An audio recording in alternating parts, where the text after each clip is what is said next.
guys, welcome to my channel. It's your girl Toro. If you haven't subscribed yet, make sure you subscribe and make sure you like this video. Today we're going to be talking about how to put yourself in a better position in deciding what law schools offer of acceptance to accept. And also I'll be giving you tips and advice on how to best negotiate your scholarship award. This can be used for a student considering law school, graduate school, or even undergrad. If you're not in law school, you want to skip to the part where I tell you how you can negotiate your letters of acceptance. You can just fast forward to the time that I'm going to put below, and there I share with you how you can better negotiate whatever offer a school is offering you, and kind of highlight things about who you are and what you have and what you bring to the table so that you can get more money. So let's get started. First off, I want to congratulate everyone who's received an acceptance letter. It's been a long process. You've taken the LSAT, you've written your personal statement, got recommendation letters, submitted all these applications to different schools, and finally you're getting offers. And it's always good news to have options.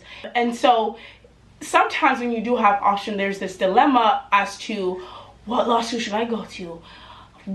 I don't know what decision to make. I know that personally for me, I had a problem with this, and I remember calling up my law school friends and asking them how did they decide to go to law school, and talking to like people who I thought were older and asking them their perspective. And I called lawyers who are already practicing and asking them their perspective, because I didn't know where I wanted to practice, and I also didn't know if I wanted to practice in my state. The first tip in deciding where to go to law school is make sure you're choosing a state that you are willing to practice in. You don't have to practice there, but make sure you choose a state you're willing to practice in. When you go to law school and you graduate and you're taking the bar, you take a bar for each state. And that means that you might be taking a bar for the state that you're attending law school. The reason why I suggest go to a law school that you're willing to practice is because when you go to law school and you graduate, most of your job opportunities will open up within the area, or it's concentrated around the region that you're of the law school you're attending. So my region is the southern east of the United States, and my options, well, at least majority of my options, will be from areas in Florida as well as Atlanta. And it can go up a little bit, but further you leave the region of the law school that you are attending, the harder it is for you to secure job opportunities. People like to hire potential lawyers that are familiar with the area or have connection with the area. Make sure you choose a law school that specializes or has programs that are in your interest area. So if you know that you're a person interested in environmental law, look for law schools that are higher ranked. If you're interested in IP law, when you're deciding which of these law schools should I choose, you might make your decision on the law school that's higher ranked than the other.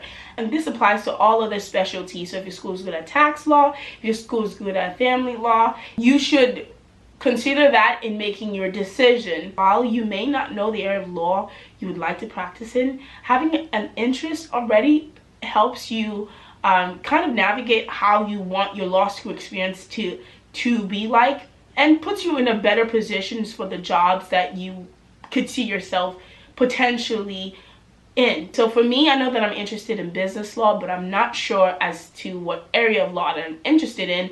I don't know if it's tax law, whether it's transactional law.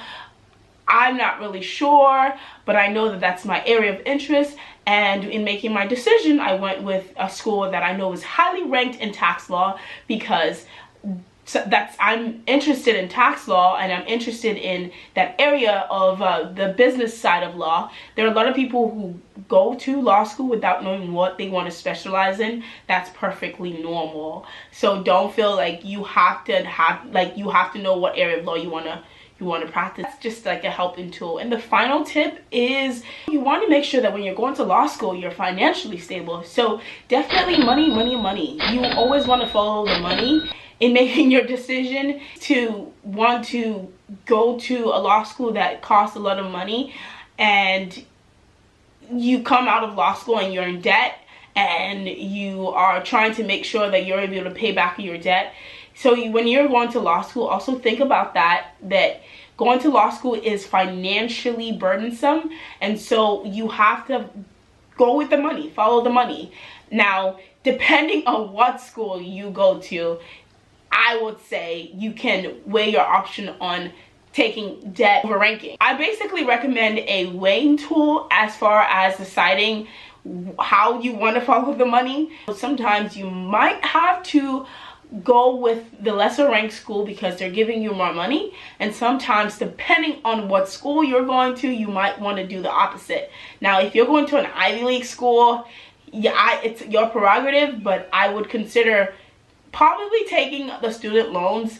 If you're going to an Ivy League school, or if you're going to like a top tier school, you have a higher rate of return than someone who is going to like a top 60 or like top 70 school and is taking almost the same financial burden. So I would think about it in making that decision. I find that a lot of state schools are really good at keeping the cost of law school for people within their state, so that's also a perk of attending state schools. You want to make sure that you are paying as minimum as you can for law school, or you're actually being paid to go to law school. Yes, guys, there are some people who are getting paid to go to law school, and it does depend on your statistics and your profile as a whole. But in continuing on to that, I would like to move on tips to put you in a better position when you are looking to increase your financial award. I know this advice is for law students, but you can definitely use this as an undergraduate. Thinking about it, in undergrad, I never really negotiated my scholarship, and now that I'm thinking about it, maybe I should have. Maybe I would have received more offer from whatever I got from the school. This can be used for a student considering law school, graduate school, or even undergrad. With every acceptance letter, you always have an opportunity. It's an offer. So what does that mean? It means you have the opportunity to also negotiate that offer. I would suggest negotiating your scholarship money, and there are different ways you can go about it. You can apply some or all of this if it applies to you. So I remember I saw this on YouTube. I didn't know if it would work, but I did it anyways, and it worked. And I think this one guy, I don't know who he is, I can't remember, but he definitely helped me to negotiate my law school scholarship with the schools that I was interested in, and it's pretty effective if you fall under one of these categories.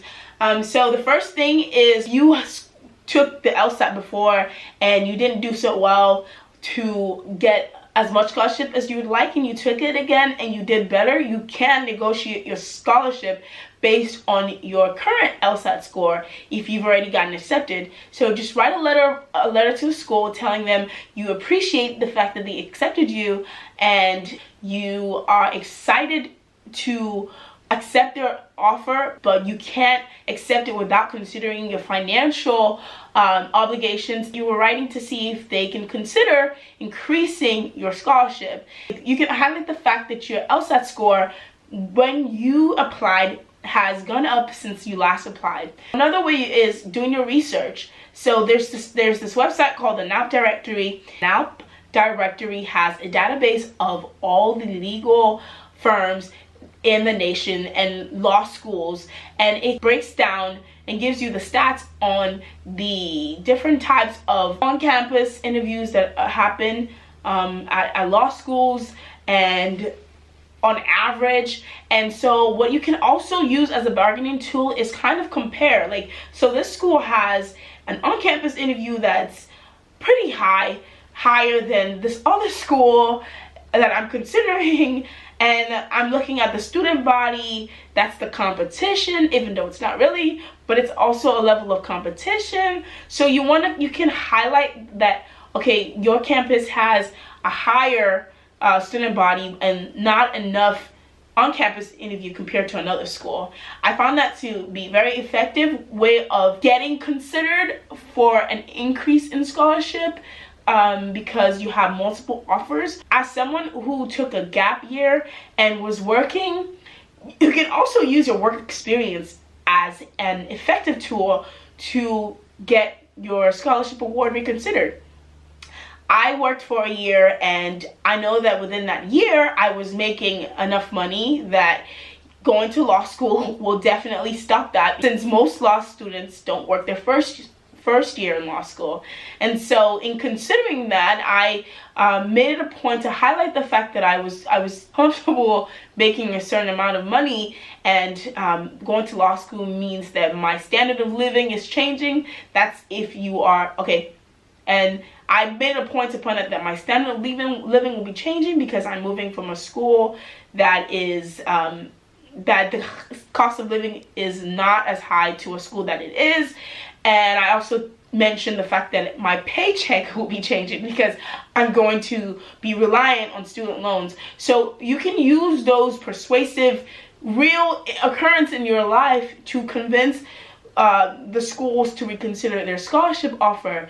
If you're afraid that the school is going to retract their offer because you write a letter to them trying to negotiate your scholarship award or your financial aid award, don't be, because the list you're going to get is no, we can't offer you, and we can't offer you more scholarship. It's better to at least attempt to negotiate than not negotiate. Finally, one of the biggest tools to persuade the admission office to reconsider their scholarship or their financial award is if you get money from another school that offers you more money, financial aid, and are just as great as the school you're trying to get more money from. I find it effective of explaining that you really love the school, you really love their programs, and this other school is just as great as the school. They have really, really strong programs, and they're offering you more money, and you would like to see if the school will reconsider their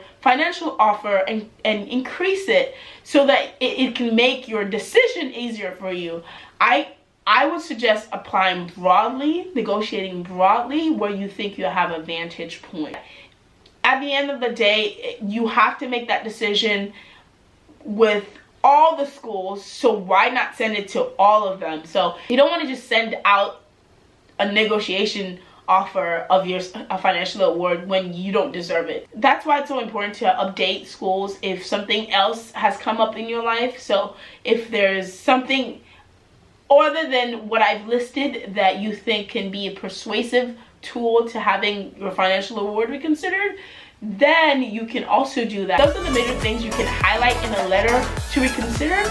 And that's all I have for you guys today. If you like this video, please give it a thumbs up, share with your friends and family, and don't forget to subscribe. I will see you guys in my next video.